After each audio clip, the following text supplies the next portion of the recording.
Hey viewers, welcome back to Branching Out. I'm Curtis Hanlon. Got my trusty book here because I got some notes I wrote. So what we're going to talk about today is there's 3 beneficial insects that I want in my garden, and this is going to be what they are and how to attract them. If it doesn't hear something that you think we should have, like bees and all that other stuff, but that's not what I'm talking about. Bees are great pollinators, but what I'm going to start with is the praying mantis. The praying mantis has a ferocious appetite for bugs, and they love to eat mosquitoes and fruit flies and other smaller insects. They can eat caterpillars, anything that pretty much could hurt my garden in any way. So I definitely want to have more praying mantises. There are some here, and I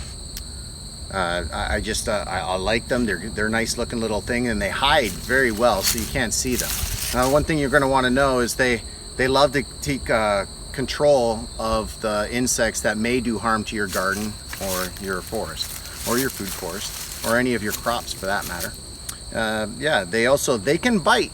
They can bite. They kind of nip you with their front ends, and they can bite you too.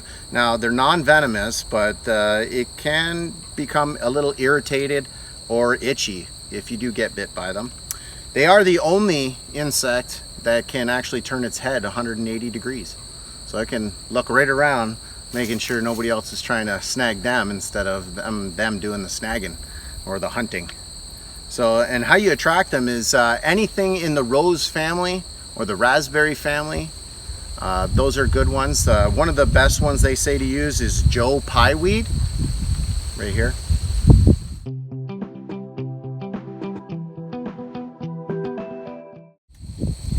And I find that we grow holy basil, also known as tulsi, which is a very nice scented smell. It's very soothing type of plant, and it's easy to grow. It can come back every year because it drops so many seeds. It kind of reseeds itself. But yeah, those are definitely something you want to do. They only live to be about 10 to 12 months old, and then they die off, and they've already left their offspring behind for next season. So yeah, we definitely want to be growing some pieweed. I'm definitely going to do some Joe Pieweed, and I'm definitely going to be putting it around my ponds and stuff like that, because definitely where water sources are, they're definitely going to have some more bugs. So the next one is ladybugs.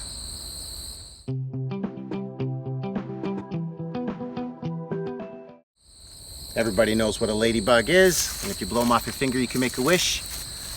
They live for about a year. They are the best aphid eaters that you can get, so if you can find a way to attract them, and one way to attract them is to leave shallow trays of water or dampened paper towels so that they can stop in your garden for a little drink. Now, they don't just eat aphids, they need pollen as well, and if they don't have one of the two, when they need both to survive. So I don't know if you knew that, but I just found that out too. So they need kind of a little bit of both pollen and aphids to survive. They're attracted to anything with a perfume smell, even soap. So you might be able to attract them by leaving little pieces of soap in your garden, which can also be beneficial for other reasons. And some of the plants you might want to grow to attract them would be yarrow, angelica, fennel, and dill, as well as calendula, sweet asylum, and marigolds. And don't forget your marigolds. Your marigolds actually good for a lot of different reasons to have in the garden. So definitely Google that one and find out when to grow marigolds. Helps to deter some of the pests in your garden. And you want to stay away from pesticides because they're very susceptible to pesticides, and you won't get ladybugs if you got too much pesticides. Thank God that my farming neighbor here who rents out our property and their neighbors, he doesn't use pesticides, so there's no herbicides or pesticides, and I definitely don't use it because this is an organic food forest. So definitely want to get yourself some ladybugs. And last but not least, dragonflies. I love dragonflies. I think they're the prettiest little insect you can probably find. You get those really big helicopter looking ones, or even the smaller ones, the blue, the green, the red. they have a ferocious appetite for small insects like mosquitoes. They're really good mosquito eaters, so definitely want to keep some stuff around the pond because they need a water source to lay their eggs, or standing like reeds or something like that that they can land on, because they do like to land on that. Now they only live to be about a week or two, but some of them have been known to live up to about 6 to 8 weeks depending on their surroundings and their environment.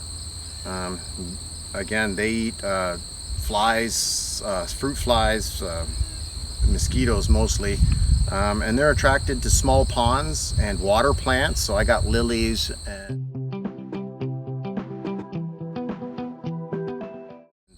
a few other things, irises and stuff like that. It just gives them a good place to find a home or a place to breed. And we definitely want to bring in as many as we can because we like the dragonflies. They do a lot of good and they don't hurt you. They won't bite you or anything like that, and they're just a really pretty looking insect. So yeah, they like that, and they lay their eggs in the water, so you definitely want to have some kind of spot. Like I have lily pads, and that's where you're probably going to find them a lot. Now I got some fish, they're probably going to eat those eggs, but not all of them. But we're going to be slowly adding some plants that would help attract them. So there's no real plant, I guess, that they are attracted to per se, other than anything around the pond. And since I have 2 ponds, I think we can attract a lot of dragonflies. So that's definitely it. I know there's a lot of other animals, or excuse me, insects that are beneficial, bees, nematodes, all these other things, but those are things that will help your garden in a different way. I want to grab the ones that will help control the pests, insects, not the insects that don't hurt. So, and those are definitely my top 3 that I would do, and I think you should have them in your garden as well. So don't forget to come back next week. I hope you enjoyed this video, and next week we're going to have another video as always. And it was always nice talking to y'all. You guys come back anytime and be safe. See you next week.